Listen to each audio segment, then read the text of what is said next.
Conseil constitutionnel du Cameroun a annulé mardi les législatives du 9 février dans une partie des régions anglophones en proie à un conflit séparatiste. C'est ce qu'a rapporté la radio-télévision d'État. Au Burundi, le candidat du parti CNDD-FDD à la présidentielle a déposé son dossier de candidature aux élections. À la CENI, Évariste Ndayishimiye a tenu une conférence de presse en marge de ce dépôt.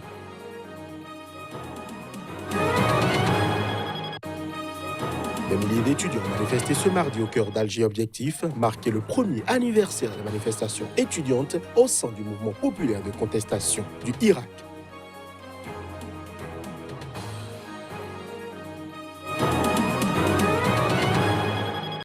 Merci de nous retrouver pour ce nouveau point de l'actualité sur SICA.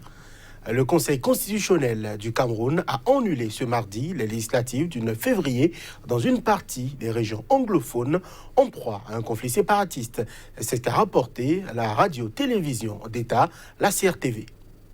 La plus haute juridiction du pays a annoncé que le scrutin devrait être organisé à nouveau dans la circonscription du Le-Bialem, l'un des points chauds des affrontements entre l'armée et les rebelles sécessionnistes dans la région du sud-ouest et dans 10 circonscriptions du nord-ouest, la seconde des régions anglophones qui est la plus touchée par ce conflit. Les combats entre militaires et groupes armés indépendantistes anglophones, mais aussi les exactions et crimes commis par les deux camps selon les ONG internationales, ont fait plus de 3000 morts en 3 ans dans le nord-ouest et le sud-ouest, où vit l'essentiel de la minorité anglophone camerounaise. Là, les séparatistes armés avaient appelé les gens à ne pas aller voter le 9 février pour les législatives et les municipales et menacé ceux qui le feraient. Le scrutin s'est déroulé dans le calme dans tout le pays, à l'exception d'un incident dans le nord-ouest. L'un des deux principaux partis de l'opposition à Paul Biya avait appelé au boycott. La participation a été faible dans tout le pays selon l'Union africaine,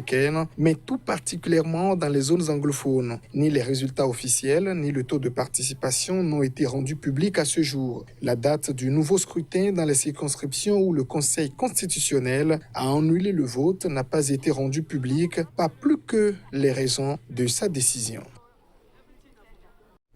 Le candidat du parti CNDD-FDD à la présidentielle au Burundi, Évariste Ndayishimiye, a déposé son dossier de candidature aux élections à la Commission électorale nationale indépendante. En marge de ce dépôt, il a tenu une conférence de presse sur les questions de l'heure. On fait le point.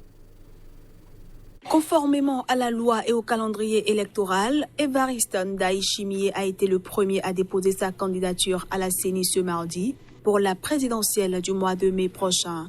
En sa qualité de secrétaire général du CNDD-FDD, il a également déposé par la même occasion les candidatures du parti à la députation dans toutes les circonscriptions.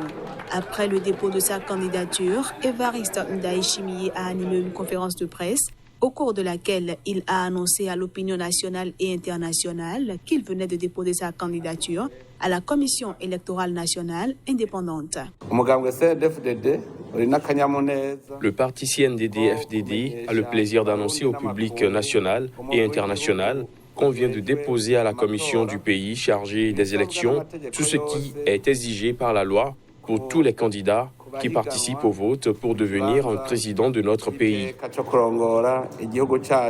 Évariste Ndayishimiye a remercié tous les membres de sa formation politique qui, à travers leurs représentants au congrès du 26 janvier dernier, ont placé leur confiance en lui pour représenter le parti CNDD-FDD à la présidentielle. Pour lui, le parti est satisfait du climat politique du moment où les membres des partis politiques et les indépendants se préparent aux élections en harmonie, en toute tranquillité, ce qui est une première au Burundi. Le financement des élections par les Burundais eux-mêmes a démontré leur capacité d'organiser leur pays et a montré que le Burundi est réellement indépendant, a ajouté Évariste Ndayishimiye. En sa qualité de candidat du CNDD-FDD, il a promis de se conformer aux idéaux de son parti une fois élu et de mettre en œuvre les programmes de ce parti. Des milliers d'étudiants ont manifesté ce mardi au cœur d'Alger pour marquer le premier anniversaire de manifestations étudiantes au sein du mouvement populaire de contestation inédit qui ébranle l'Algérie depuis un an. Ils attendent ainsi réaffirmer leur détermination face au régime. Nous sommes sortis pour le premier anniversaire des manifestations étudiantes pour renouveler notre mandat pour faire tomber la tyrannie qui s'abat sur les Algériens. Nous ne sommes pas sortis pour fêter le premier anniversaire. Nous ne le fêterons pas tant que nous n'aurons pas notre indépendance.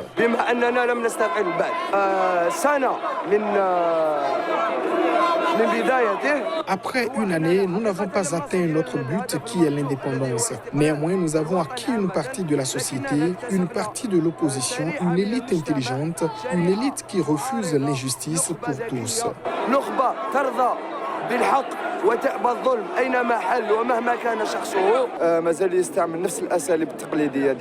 Le pouvoir en place utilise encore les mêmes méthodes qu'avant, sauf que la société algérienne a évolué depuis. Elle exprime clairement son ras-le-bol. Ce que nous ont laissé les martyrs n'est pas un jeu pour nous. L'Algérie n'est pas un jeu et les prochaines générations ne sont pas un jeu non plus.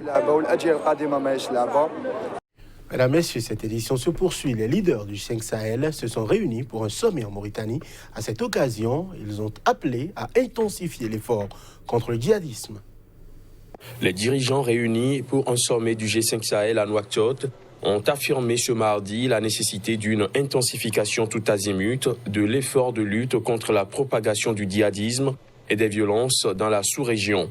Le Sahel requiert plus que jamais une attention accrue et coordonnée de la part des États de la région et de la communauté internationale pour endiguer la spirale de la violence, a déclaré le chef de l'État mauritanien, Mohamed Ould Cheikh El Ghazouani, au cours de ce sommet où son pays recevait du Burkina Faso la présidence tournante du G5 Sahel.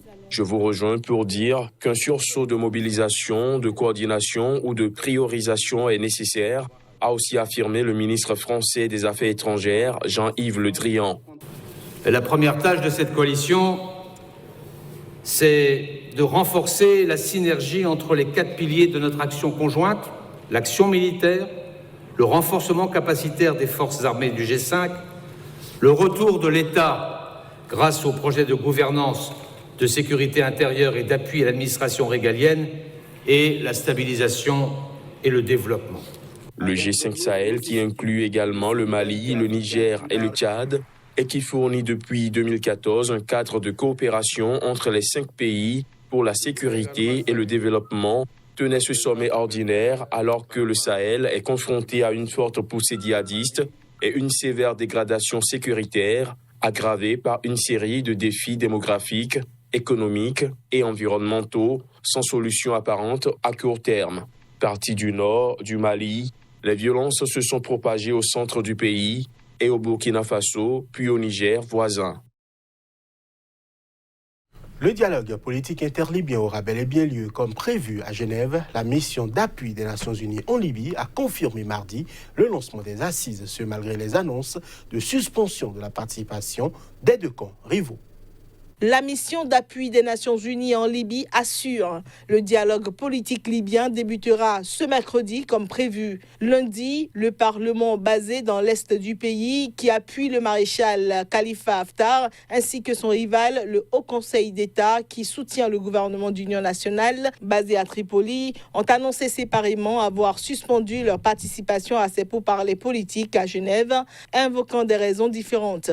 Le présent dialogue politique doit inclure 13 représentants du Parlement pro-Haftar, 13 représentants du Haut Conseil d'État et des personnalités invitées par l'émissaire de l'ONU, Ghassan Salamé. Depuis 2015, 2 autorités rivales se disputent le pouvoir en Libye, le gouvernement d'union nationale, basé à Tripoli, et un pouvoir incarné par le maréchal Khalifa Haftar dans l'Est, qui a lancé en avril 2019 une offensive pour s'emparer de Tripoli. Depuis avril 2019, les affrontements ont causé la mort de plus de 1000 personnes. Des Égyptiens au Caire ont réagi au décès de l'ancien président Hosni Moubarak, maître absolu de l'Égypte pendant 30 ans, l'homme qui a été balayé en 2011 par le printemps arabe, emprisonné puis acquitté et décédé ce mardi à l'âge de 91 ans dans un hôpital militaire au Caire. Si Moubarak n'avait pas été l'un des présidents qui ont cru à la passation pacifique du pouvoir et n'avait pas gouverné pendant 30 ans, même si son règne avait de bonnes choses, positives et autres mauvaises, l'Égypte aurait été un pays différent de ce qu'il est aujourd'hui. Cela aurait été un pays qui applique la passation pacifique du pouvoir comme tout pays démocratique. C'était son principal défi.